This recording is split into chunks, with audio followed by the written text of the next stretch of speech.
Good morning students. स्वागत है आपका कक्षा 8वीं की गणित की प्रश्नावली 7.2 के क्वेश्चन नंबर 2 में। क्वेश्चन नंबर 2 है, बताइए सत्य है या असत्य, यानी जो निम्न कथन दे रखे हैं उनमें से आपको बताना है कि कौन सा सही कथन है और कौन सा गलत है। भाग 1 है, किसी भी विषम संख्या का घन सम होता है। तो स्टूडेंट, किसी भी विषम संख्या का घन हमेशा विषम ही होता है और कथन कहता है कि सम होता है। जैसे कि ये संख्या आपके पास एक है, एक एक विषम संख्या है और एक का घन हम निकालते हैं तो हमारे पास एक होता है।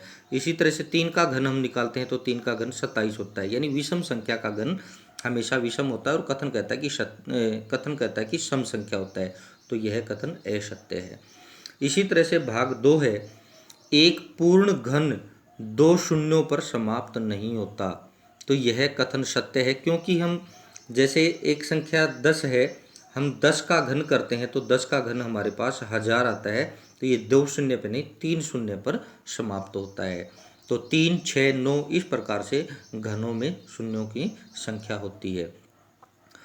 आइए अगला भाग हम हल करते हैं। भाग नंबर 3 में है, यदि किसी संख्या का वर्ग 5 पर समाप्त होता है तो इसका घन 25 पर समाप्त होता है। तो यह कथन सत्य है, क्योंकि जैसे संख्या 5 है, 5 का वर्ग हमारे पास 25 आता है और अगर हम 5 का घन निकालते हैं तो वह 125 आता है। तो यहाँ पे जो इसका अंत होगा वो 25 पर होगा। कथन नंबर 4 है, ऐसा कोई पूर्ण घन नहीं है जो 8 पर समाप्त होता है। तो स्टूडेंट्स, यह कथन असत्य है, क्योंकि जैसे जिस भी संख्या की इकाई के अंक पर 2 होगा उसका घन का जो अंतिम अंक होगा वो 8 पर समाप्त होगी, यानी वह उस संख्या का घन 8 पर समाप्त होगा। जैसे 2 है, 2 का घन हमारे पास होता है 8। इसी तरह से 12 का अगर हम घन निकालते हैं तो ये होता है 1768। तो यहाँ भी इकाई का अंक आप देख सकते हैं 8, यानी इस संख्या का घन 8 पर समाप्त होता है। तो यह कथन बिल्कुल असत्य है कि किसी भी पूर्ण घन संख्या का घन 8 पर समाप्त नहीं होता है। यह कथन असत्य है। अब हम करते हैं इसका भाग नंबर 5। 2 अंकों की संख्या का घन 3 अंकों की संख्या हो सकती है। तो यह कथन असत्य है, क्योंकि 2 अंकों की जैसे सबसे छोटी संख्या हमारे पास 10 है और 10 का हम घन करते हैं तो हमारे पास 1000 आता है, जिसमें कुल अंक 4 हैं।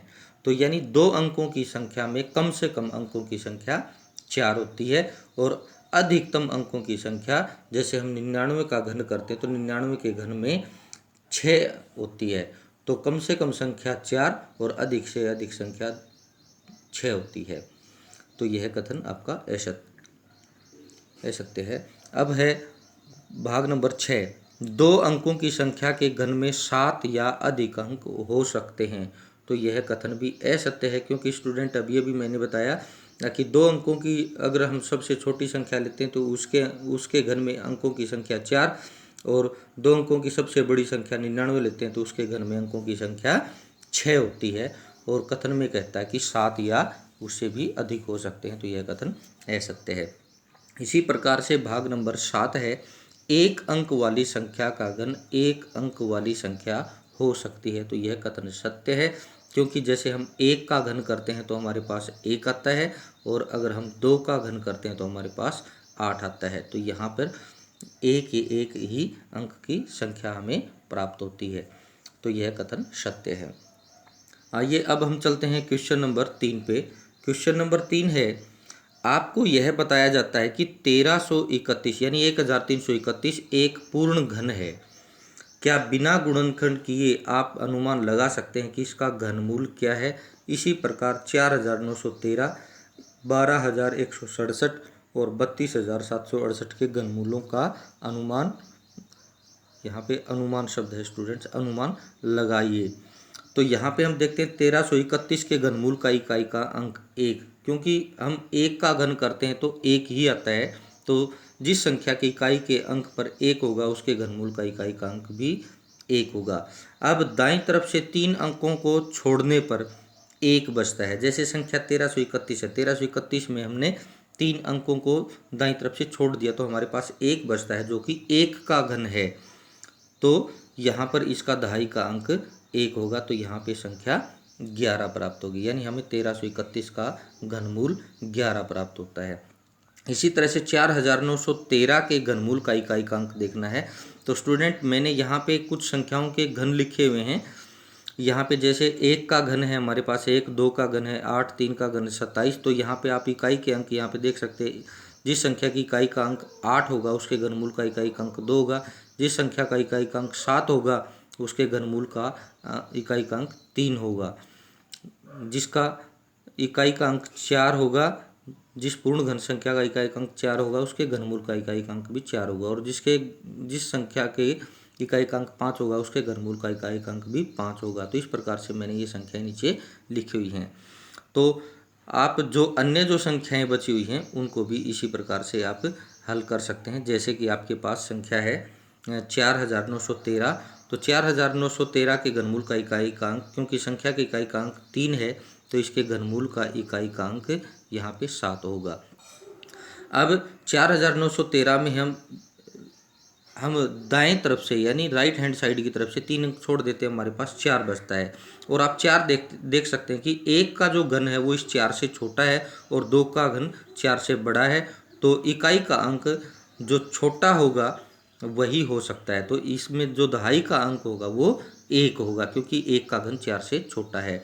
तो इस प्रकार से इस संख्या का जो घनमूल हमें प्राप्त होगा वो 17 होगा, क्योंकि इसमें इकाई का अंक 7 और दहाई का अंक 1 है।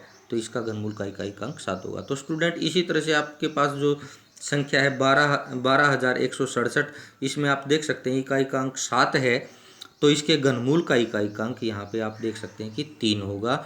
और दहाई का अंक देखने के लिए हम इस संख्या के दाईं तरफ से यानी राइट हैंड साइड की तरफ से 3 अंक छोड़ देते हैं तो हमारे पास 12 बचता है।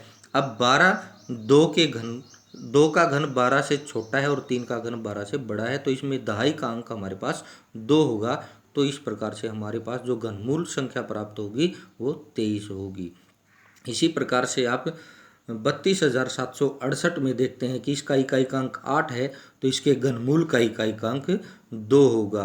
तो घनमूल का इकाई का अंक हमारे पास है 2। दहाई का अंक निकालने के लिए हम राइट साइड से 3 अंक छोड़ देते हैं तो 32 आता है। तो और जो 32 है वो 3 का घन है वो 32 से छोटा है और 4 का घन 64 होता है, वो 32 से बड़ा है। तो इसमें दहाई का अंक 3 का घन 32 से छोटा है तो दहाई का अंक 3 आएगा। तो इस प्रकार से हमारे पास जो घनमूल संख्या प्राप्त होगी वो 32 होगी।